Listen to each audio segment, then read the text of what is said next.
Hello दोस्तों, कैसे हो आप सब। आशा करता हूँ आप सब अच्छे और स्वस्थ होंगे। हम भी अच्छे और स्वस्थ हैं। सभी दोस्तों को नारायण नारायण नारायण। कृपया हमारे वीडियो को ज़्यादा से ज़्यादा शेयर कीजिए, लाइक कीजिए और सब्सक्राइब कीजिए। चलो अब हम शिव पुराण का आज अगला अध्याय शुरू करेंगे। जय हो ब्रह्मा विष्णु महेश की जय। कुछ क्षमा करना प्रभु, कोई गलती होगी।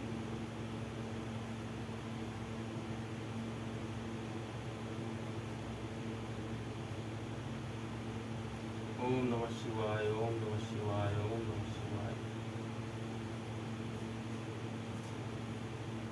जय हो गणेश जी महाराज की जय, शिव जी महाराज की जय, माता पार्वती की जय, नंदी महाराज की जय। आज का हमारा अगला अध्याय है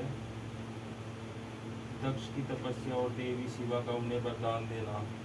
नारद जी ने पूछा, पूज्य पिताजी, दृढ़ता पूर्वक उत्तम व्रत का पालन करने वाली दक्ष ने तपस्या करके देवी से कौन सा वर प्राप्त किया था तथा वे देवी किस प्रकार दक्ष की कन्या हुई। ब्रह्मा जी ने कहा, नारद तुम धन्य हो। इन सभी मुनियों के साथ भक्ति पूर्वक इस प्रसंग को सुनो। मेरी आज्ञा पाकर उत्तम बुद्धि वाले महाप्रजापति दक्ष ने क्षीर सागर के उत्तर तट पर स्थित हो देवी जगदम्बिका को पुत्री के रूप में प्राप्त करने की इच्छा तथा उनके प्रत्यक्ष दर्शन की कामना के लिए उन्हें हृदय मंदिर में विराजमान करके तपस्या प्रारंभ की। दक्ष ने मन को संयम में रखकर दृढ़ता पूर्वक कठोर व्रत का पालन करते हुए सोच संतोष आदि नियमों से युक्त हो 3000 दिव्य वर्षों तक तप किया। वे कभी जल पीकर रहते, कभी हवा पीते और कभी सर्वथा उपवास करते थे। भोजन के नाम पर कभी सूखे पत्ते चबा लेते थे। मुनि श्रेष्ठ नारद तदंतर यम नियमादि से युक्त हो जगदम्बा की पूजा में लगे हुए दक्ष की को देवी शिवा ने प्रत्यक्ष दर्शन दिया। जगन्मयी जगदम्बा का प्रत्यक्ष दर्शन पाकर प्रजापति दक्ष ने अपने आप को कृतकृत्य माना। वे कालिका देवी सिंह पर आरूढ़ थी। उनकी अंग कांति श्याम थी, मुख बड़ा ही मनोहर था। वे 4 भुजाओं से युक्त थी और हाथों में वरद अभय नील कमल और खड़ग धारण किए हुए थी। उनकी मूर्ति बड़ी मनोहरिणी थी।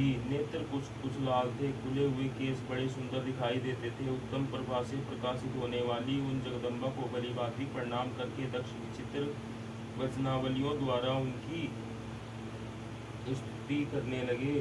दक्ष ने कहा, जगदम्ब महामाये जगदीशे महेश्वरी, आपको नमस्कार है। आपने कृपा करके मुझे अपने स्वरूप का दर्शन कराया है। भगवती आदि मुझ पर प्रसन्न होइए। शिव रूपिणी प्रसन्न होइए। भक्तवरदायिनी प्रसन्न होइए। जगन्माये आपको मेरा नमस्कार है। ब्रह्मा जी कहते हैं, मुने संयंत्र चितवाले दक्ष के इस प्रकार स्तुति करने पर महेश्वरी शिवा ने स्वयं ही उनके अभिप्राय को जान लिया। तो भी दक्ष इस प्रकार कहा, दक्ष तुम्हारी इस उत्तम भक्ति से मैं बहुत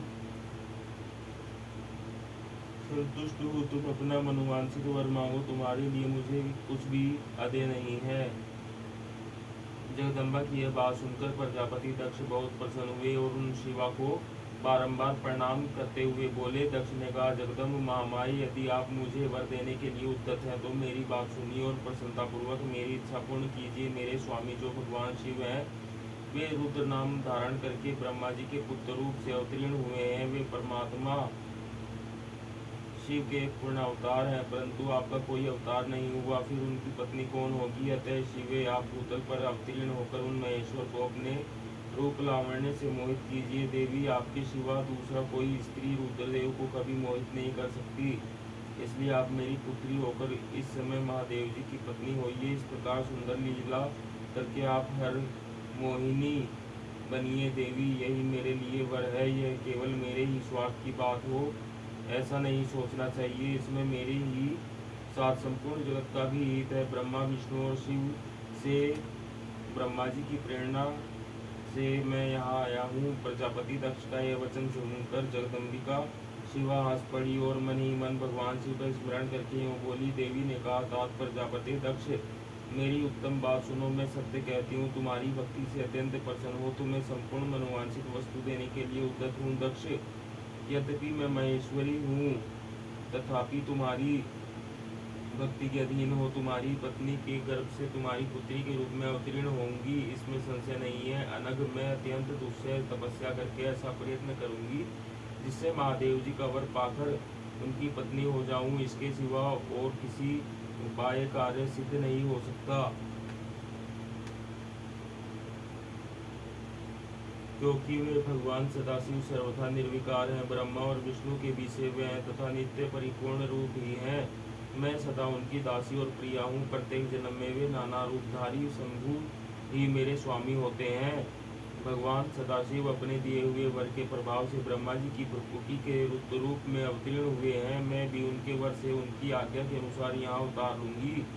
तात अब तुम अपने घर को जाओ। इस कार्य में जो मेरी दूती तथा सहायिका होगी उसे मैंने जान लिया है। अब शीघ्र ही मैं तुम्हारी पुत्री होकर महादेव जी की पत्नी बनूंगी। दक्ष यह उत्तम वचन कहकर मन ही मन शिव की आज्ञा प्राप्त करके देवी शिवा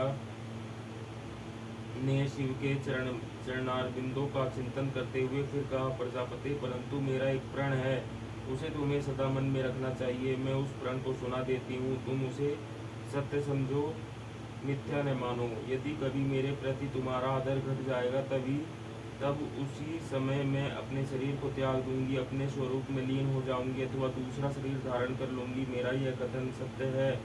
प्रजापति प्रत्येक सर्ग या कल्प के लिए तुम्हें यह वर दे दिया गया है। मैं तुम्हारी पुत्री होकर भगवान शिव की पत्नी होंगी। मुख्य प्रजापति दक्ष ऐसा कहकर महेश्वरी शिवा उनके देखते देखते हुए अंतर्ध्यान हो गई। दुर्गा जी के अंतर्ध्यान होने पर दक्ष भी अपने आश्रम को लौट गए और यह सोचकर प्रसन्न रहने लगे कि देवी शिवा मेरी पुत्री होने वाली है। ओम नमः शिवाय, ओम नमः शिवाय, ओम नमः शिवाय। जय हो शिव जी महाराज की जय, जय हो पार्वती माता की जय।